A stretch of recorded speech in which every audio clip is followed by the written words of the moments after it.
رب العالمين والعاقبة للمتقين والصلاة والسلام على سيد الأنبياء والمرسلين وعلى آله وأصحابه أجمعين أما بعد فأعوذ بالله من الشيطان الرجيم بسم الله الرحمن الرحيم والذين يجتنبون كبائر الإثم قال الله تبارك وتعالى في مقام آخر النبي أولى بالمؤمنين من أنفسهم وأزواجه أمهاتهم صدق الله مولانا العظيم وبلغنا رسوله النبي الأمين الكريم ونحن على ذلك لمن الشاهدين والشاكرين والحمد للہ رب العالمین۔ بڑی محبت سے درود و سلام۔ الصلاۃ والسلام علیک یا سیدی یا رسول اللہ وعلی آلک واصحابک سیدی یا حبیب اللہ۔ الصلاۃ والسلام علیک یا امام الانبیاء والمرسلین وعلی آلک واصحابک یا رحمت العاشقین۔ گرامی قدر عزیز سامعین و حاضرین حضرات، السلام علیکم ورحمۃ اللہ وبرکاتہ۔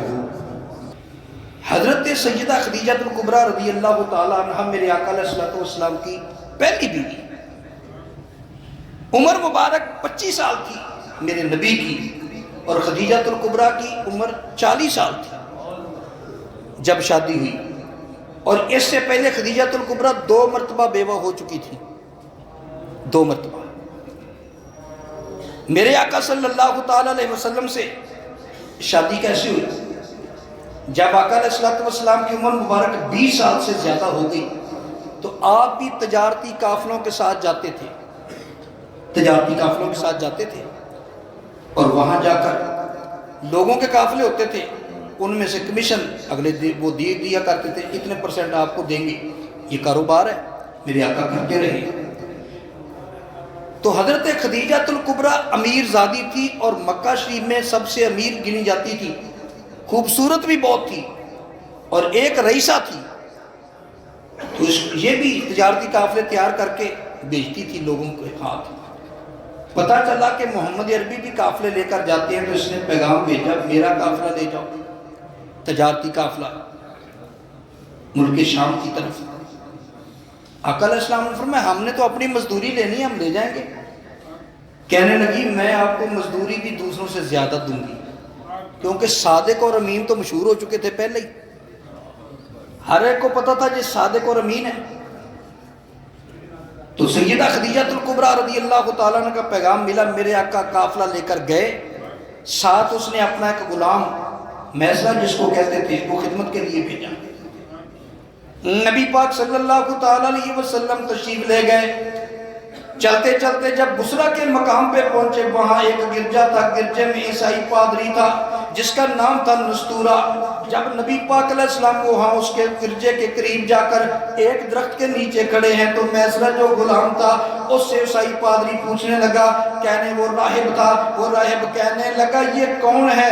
اس نے کہا یہ محمد ہے، یہ قافلہ لے کر آیا ہے، خدیجہ الکبریٰ کا قافلہ لے کر آیا ہے۔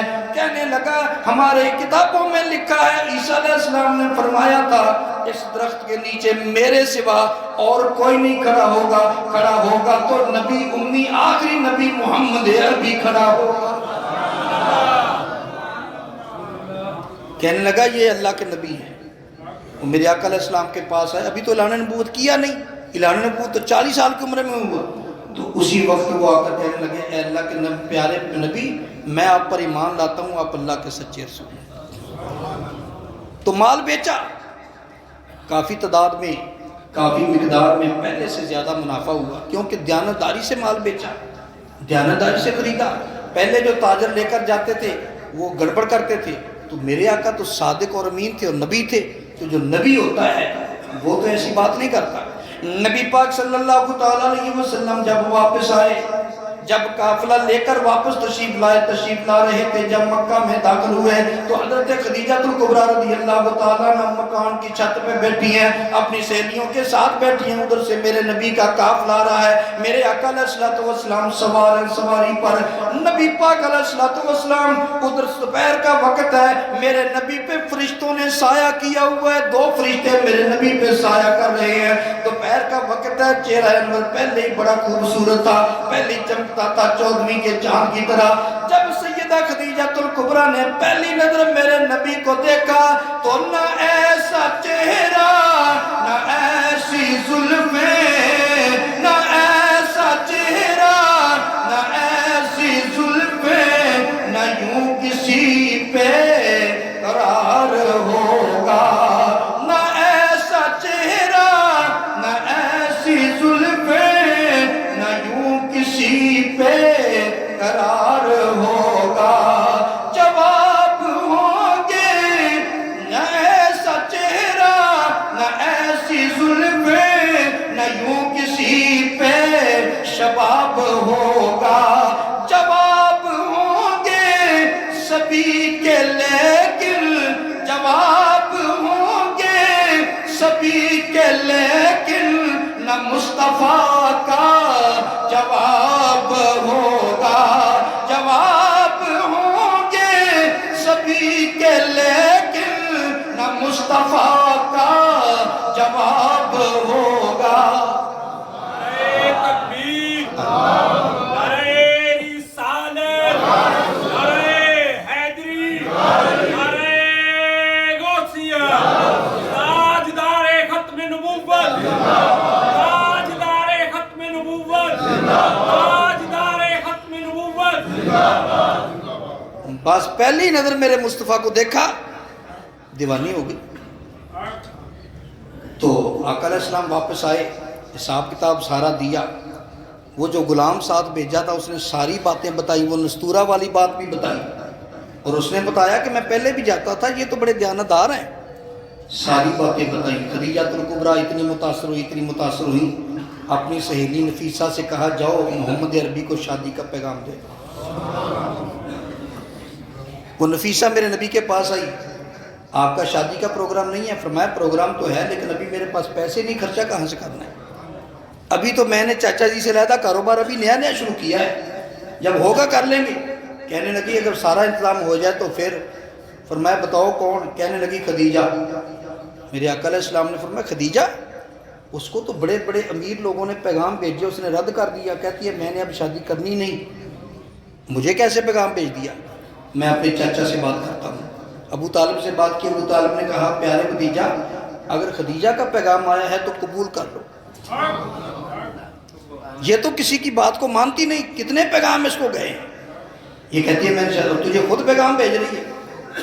لو شادی ہو گئی، جتنا مال تھا خدیجہ الکبریٰ نے لا کر میرے نبی کے قدموں میں رکھ دیا۔ آقا یہ مال اب میں آپ کی ہو گئی، یہ مال بھی آپ کا ہے۔ میرے آقا علیہ السلام نے فرمایا خدیجہ ہم تو مال جمع کرنے کے لیے نہیں آئے، مال جمع کرنے کے لیے نہیں، اگر کہو تو پھر اللہ کی راہ میں خرچ کر دوں، نہ کر دو اب تمہارا ہے۔ نبی پاک علیہ السلام کی پیاری بیوی خدیجہ الکبریٰ کو دیکھو، کہتی ہے مال تمہارا ہے خرچ کرو، لیکن آج ہمارے ہاں جب شادی کرتے ہیں نا، جو وہ آنے والی بیوی ہوتی ہے نا، مہمان آ جائے نا، مہمان اسے کہیں ذرا برتن نکال دو، یہ مہمان آئے ہوئے ہیں، کہتی ہے نہیں نہیں تم اپنے گھر کے برتن استعمال کرو، یہ تو میرے ہیں، یہ تو میرے باپ مال والدین کی نشانی ہے، یہ بستر نکال دو۔ وہ کہتی ہے نہیں نہیں یہ بستر نہیں نکالنے، وہ پیٹی میں پڑے گل جائیں گے، وہ نکالنے نہیں، وہ تو میرے ماں باپ کی نشانی ہے۔ بھئی تو بھی تو ماں باپ کی نشانی ہے نا، تو ماں باپ نے اس لیے تو نہیں دیے کہ اس کو بند کر کے رکھو، تو اس وجہ سے بھی کئی گھر خراب ہو گئے۔ تو ماں بہنوں کو چاہیے جب والدین نے تمہیں ان کے سپرد کر دیا، صرف تمہیں نہیں کیا، تمہارا مال بھی انہیں کے سپرد ہے، برتن استعمال کرنے کے لیے دینے چاہیے۔ اسی طرح وہ بستر مانگے تو بستر بھی مہمان آ جائیں تو نکالنے چاہیے، اس لیے کہ تم اب گھر کی مالک ہو، مہمان نہیں ہو۔ تو یہ کام ہمارے اندر یہ پتہ، سیدہ خدیجہ الکبریٰ نے سارا مال، آقا میرا نہیں یہ تمہارا ہے، آپ لے لیں، تو سارا مال دے دیا۔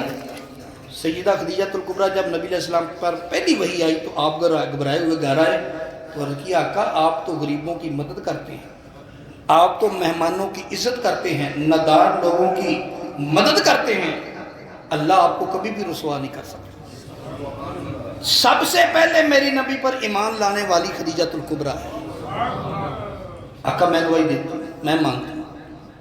تو میرے آقا علیہ السلام نے بھی ساری زندگی 11 شادیاں کی، لیکن ساری زندگی خدیجہ الکبریٰ کو نہیں بلایا، نہیں بھولے۔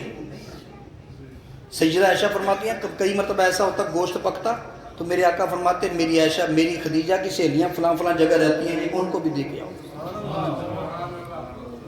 میری خدیجہ کی سہیلیاں فلاں فلاں جگہ رہتی ہیں، ان کو بھی یہ گوشت دے کر آؤ۔ جب گوشت گھر میں پکتا تو ان کو بھی پہنچایا جاتا ہے۔ خدیجہ کی سہیلیوں کا اتنا خیال کیا گیا۔ ایک مرتبہ سیدہ عائشہ عرض کرنے لگی، میں نے ویسی بات کی، میں نے کہا آقا وہ بوڑھی عورت تھی، بیوہ عورت تھی، آپ اس کو بھی تک بلائے ہوئے ہیں، میں کنواری آپ کے نکاح میں آئی۔ آقا علیہ السلام نے فرمایا عائشہ خدیجہ کے معاملے میں مجھے کوئی بات نہ کرنا، خدیجہ نے مجھے اس وقت میرا ساتھ دیا جب کسی نے نہیں دیا، خدیجہ نے میرا اس وقت میرا دست و بازو بنی جب اپنے بھی خلاف تھے، بیگانے بھی خلاف تھے، لیکن خدیجہ نے میرے ساتھ قدم سے قدم ملا کے چلا۔ تو کل آپ کا یوم وصال ہے، تو کوشش کریں آپ کے سال ثواب کے لیے کوشش کریں۔ اچھا آخر میں ایک اعلان بھی سماعت کریں۔ ایک تو یہ اعلان ہے کہ ایک رضا آباد سے بھی ساتھی ہے اور ایک بابا جی غلام محمد بھی ہے، یہ نماز جمعے کے بعد ان کے ساتھ آپ نے تعاون کرنا ہے، پہلے بھی آتے ہیں، یہ ایک رضا آباد کا بھی ساتھی آیا ہوا ہے، یہ پچھلے جمعے